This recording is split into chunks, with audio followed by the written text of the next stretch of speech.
ഈ പൂർവ്വജന്മത്തിലെ പ്രശ്നങ്ങളൊക്കെ ഇവിടെ കാരണമാകും എന്നൊക്കെ പറയുന്നൊക്കെ ഇവിടെ നടക്കുന്നുണ്ട്. ഇതിന്റെ പിന്നെ സത്യാവസ്ഥ എന്താണെന്ന് പങ്കുവെക്കാവോ? ഇതിന് ഉത്തരം പറയുമ്പോൾ ആക്ച്വലി ഉള്ളിലുള്ളത് ഇത്തിരി സങ്കടാട്ടോ.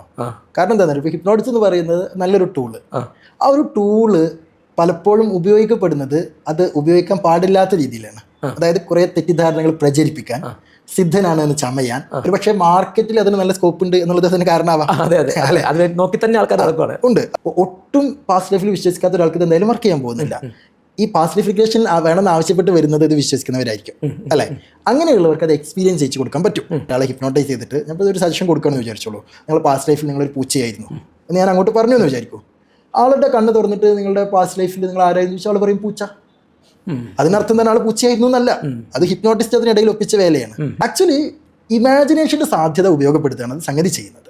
ഇന്ന് നമ്മുടെ സെഷൻ ചെയ്തപ്പോൾ ഇൻവിസിബിൾ ആയതുപോലെ അല്ലേ? അതെ അതെ അതെ അതെ. ഒരു കൈ മാത്രമേ കാണുന്നുള്ളൂ. നിങ്ങളെന്നെ കാണുന്നുണ്ടോ?